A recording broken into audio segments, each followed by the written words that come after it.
Olá, estamos no 30º desafio do Desafio de Amar e o tema de hoje é o amor traz unidade. Pai Santo, guarda em teu próprio nome aqueles que tu me deste, para que eles sejam um, assim como nós somos. João 17:11.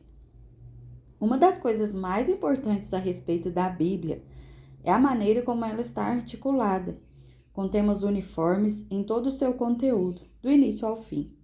Apesar de ter sido escrita num período de 1.600 anos e ter mais de 40 escritores de várias procedências e níveis de conhecimento, Deus soberanamente a escreveu com uma única voz. E ele continua falando por meio da Bíblia hoje, sem que a mensagem chegue errada.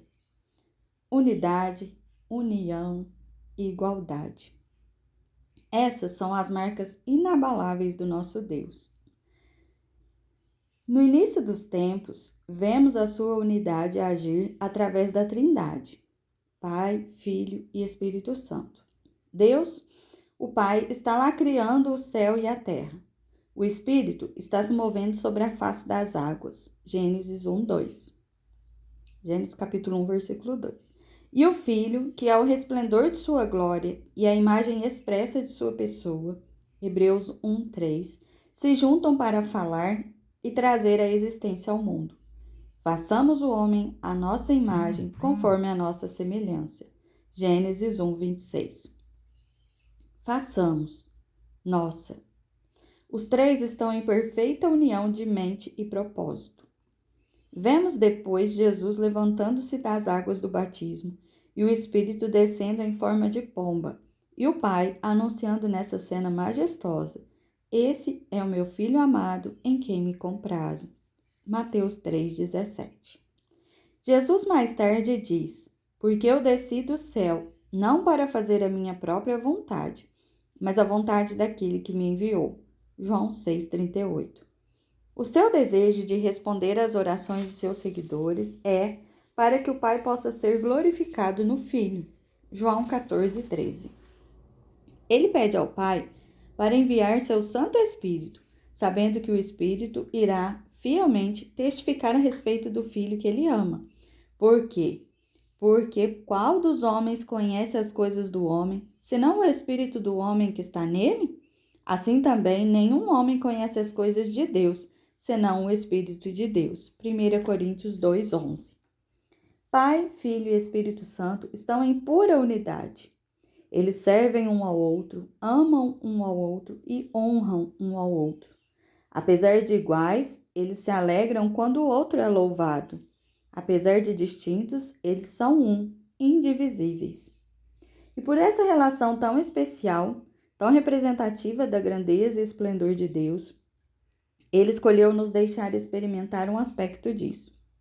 No relacionamento único entre marido e esposa, dois indivíduos distintos estão espiritualmente unidos em uma carne. Gênesis 2:24. E o que Deus uniu, nenhum homem separe. Marcos 10:9.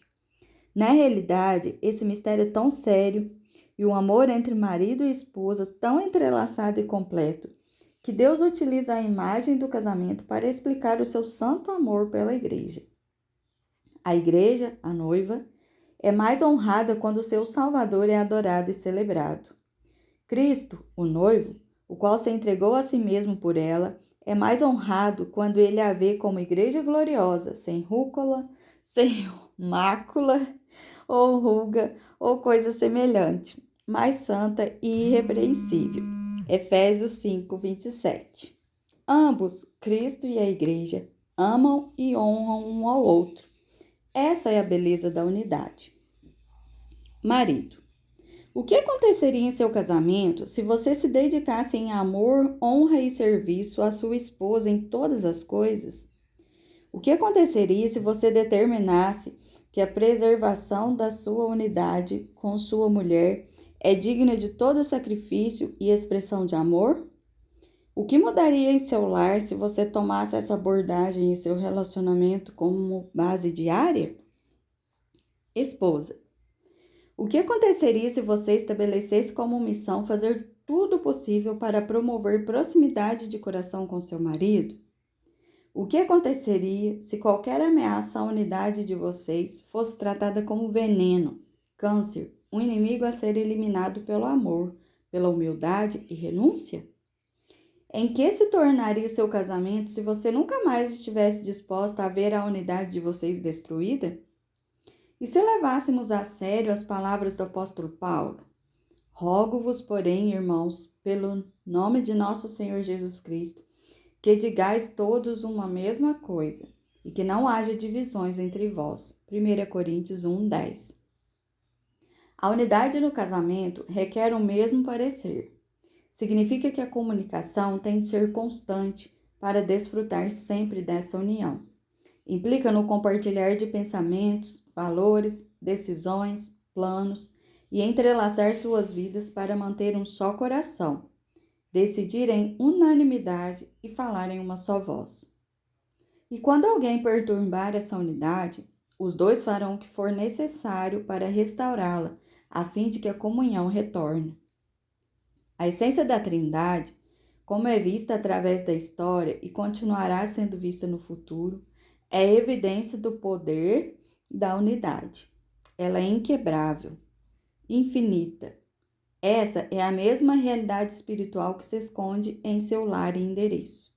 Apesar de se apresentar em forma de planejamento de trabalho, visitas médicas e idas ao supermercado, a unidade é o laço eterno que percorre as experiências diárias do que você chama de seu casamento, dando a ele um propósito para ser defendido por toda a vida. Então, ame o outro, esse que é parte do seu corpo tanto quanto você. Sirva a esse cuja necessidade não pode ser separada da sua própria necessidade. Honre quando sobe ao pedestal do seu amor. Eleve-o também aos olhos de Deus. Tudo ao mesmo tempo.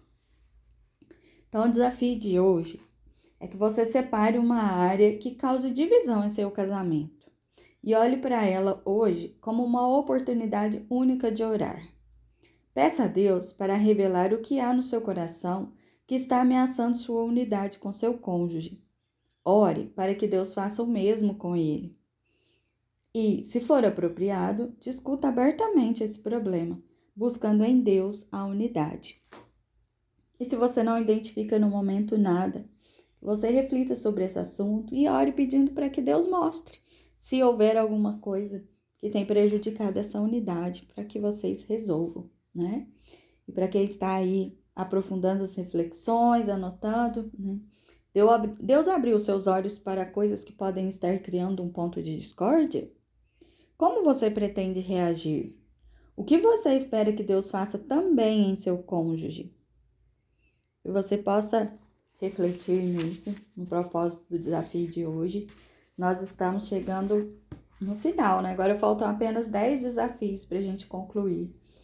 Que Deus possa estar abençoando você e sua família, né, na reflexão sobre esses desafios, melhorando aí, lutando pela unidade do seu casamento. Que Deus te abençoe e até o próximo desafio.